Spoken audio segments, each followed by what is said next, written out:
Okay, so when we look at this trig equation, 2 sine squared x minus 1 equals 1 over secant of x. The first thing that we'll notice is this reciprocal here, 1 over secant. The reciprocals on our trig identity hexagon go through these diagonals. So the reciprocal of secant is cosine. So I'm going to go ahead and use that reciprocal identity to rewrite this as 2 sine squared x minus 1 is equal to cosine of x. Okay, now the next thing that we're going to take a look at is that we have both sines and cosines in our trig equation, and we want to try to get everything in the same trig function if possible. And because this sine squared x has that square there, that makes me think of a Pythagorean identity. And if you recall the triangles here at the top and the two sides, they remind us of those Pythagorean identities in the trig hexagon. So tangent squared x plus 1 equals secant squared x, 1 plus cotangent squared x equals cosecant squared x. The one that we're going to use is the top, sine squared x plus cosine squared x is equal to 1. So if I jot down that identity, sine squared x plus cosine squared x is equal to 1, and I want to replace this sine squared x with cosine, because then I'll have my whole trig equation in cosines. So I'm going to solve this Pythagorean identity to get the sine squared x by itself, and I'll do that by subtracting the cosine squared x to the other side. So now my sine squared x I can swap out using that Pythagorean identity. So my next step in the equation will be 2 times, but instead of sine squared x, I'm going to substitute in 1 minus cosine squared x. And then that's minus 1 is equal to cosine of x. Okay, so now we're going to need to distribute to get rid of those parentheses. So I'm going to distribute the 2 to each term in that binomial. 2 times 1 is 2, and then 2 times negative cosine squared x is minus 2 cosine squared x, and I have a minus 1 is equal to the cosine of x. Okay, now I can see that this is a quadratic equation. So to solve a quadratic, we need to set it equal to 0 and see if we can factor, or if not, we'll use the quadratic formula. So I need to get everything on the other side. So I'm going to subtract over this 2 to the other side. I'm going to add 2 cosine squared x to the other side. And I'm going to add 1. So this is now equal to 0, and on the other side I'll go ahead and clean this up and put it in standard form. I'll have 2 cosine squared x as my first term, then my linear term plus cosine of x, and then at the end my constant negative 2 plus 1 is a minus 1. Okay, so now that this is in quadratic form, I'm going to see if it factors.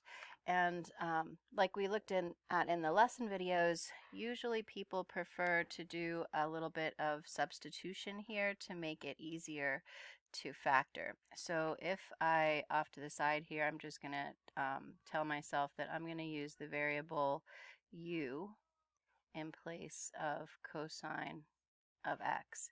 So then I can rewrite this equation as 0 equals 2u squared plus u minus 1. And that is just a whole lot easier to look at when I want to factor. So I'm going to use the crisscross and the box method. If you have another method you prefer for factoring, by all means go ahead and do that.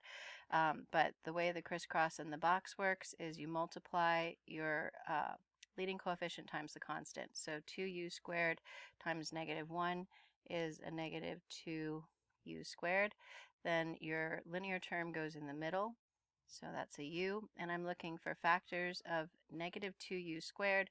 that add to equal u, and that would be a positive 2u and a negative u, because 2u times negative u is negative 2u squared on the top, 2u minus u is a positive u on the bottom, and those will go in these diagonals on the box. They're interchangeable, doesn't matter which one goes where. Now, the first box is where my first quadratic term goes, 2u squared. My last box is reserved for the constant, which is negative 1. And then we're going to look for a GCF going across each row and up and down each column. So across the first row, 2u squared and 2u have a 2u in common. Across the bottom row, negative u and negative 1, they have a GCF of negative 1. First column, 2u squared and negative u have a u in common. Second column, 2u and negative 1 have a positive 1. And these are my factors here on the outside.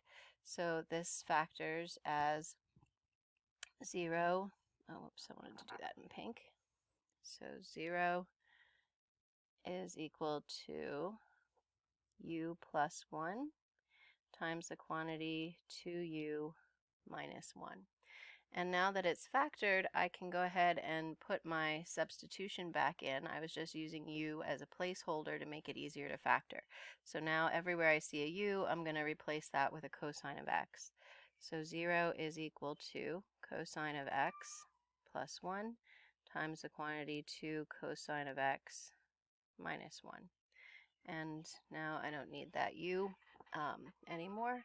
And I'm ready to solve this using the zero product property. So we do that by setting each factor equal to 0 and solving for x. So cosine of x plus 1 equals 0 is one solution set I'm going to find, and then the other solutions will come from 2 cosine of x minus 1 equals 0. So to give myself a little bit more space here, I'm going to just clean this up in the corner. And I'm going to start by solving this first factor. I think I'll do that in blue maybe to make it easier to keep track of. So cosine of x plus 1 equals 0. So I subtract 1 from both sides, and I have cosine of x is equal to negative 1. And then I'm going to take the inverse of both sides, and x is equal to the arc cosine of negative 1. So when you look at your unit circle, you're looking for, on the unit circle, the x coordinate is the cosine. So what angle in radians has an x coordinate of negative 1? And the answer is pi, right? The negative x-axis, that coordinate is negative 1 comma 0. So x equals pi is our first solution to this equation. Okay, now our second one down here that we wanted to also solve, the second factor, was 2 cosine of x minus 1 equals 0. And we're going to add 1 to both sides. We'll have 2 cosine of x equals 1. Divide both sides by 2. And the cosine of x is 1/2. And then we'll take the arc cosine at both sides to get the inverse. So x is equal to the arc cosine of positive 1/2. And we look on the unit circle to find the quadrants where there is an x coordinate of a positive 1/2.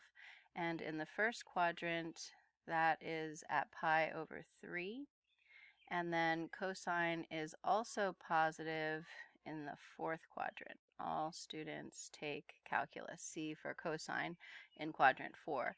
So if this is my pi over 3 reference angle in quadrant 1, 2 pi around the circle, that's 6 pi over 3.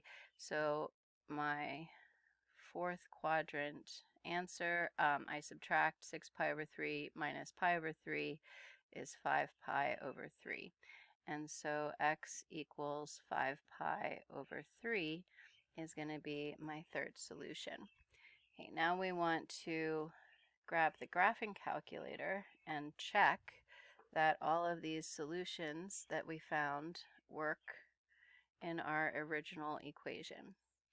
So in the calculator, you first want to go to the mode and make sure that you're in radian mode, which we are. And then we're going to store our first answer, which was pi. So second, and then the pi symbol, and we're going to store that as x and press enter. Okay, now we're going to type in the original equation just like we were given, only there's no button on the calculator for secant, so we're going to need to use a reciprocal identity there. And there's no notation in the calculator for sine squared x. We have to remember that means sine of x, that whole quantity, is being squared. So we'll enter 2 and then parentheses sine x, close the parentheses and square it. So that's our sine x squared minus 1. Then second math, and number 1 is the equal sign. And we want the reciprocal of secant is cosine. Okay, and then when we press enter, we're asking the calculator to check when it plugs in pi for all these x's, does it make a true statement? And if it's true, the calculator will say 1. If it's false, it'll say 0. And we get a 1, and so we know that that solution checks. Next, we're going to check the pi over 3 solution by storing pi over 3 as x. Then we're going to arrow up to the equation that we entered before, press enter to retype that equation, enter again, and we get a 1, so we know that pi over 3 checks. And then last but not least, we're going to type in 5 pi over 3, store that as x, and make sure that that also checks, and it does.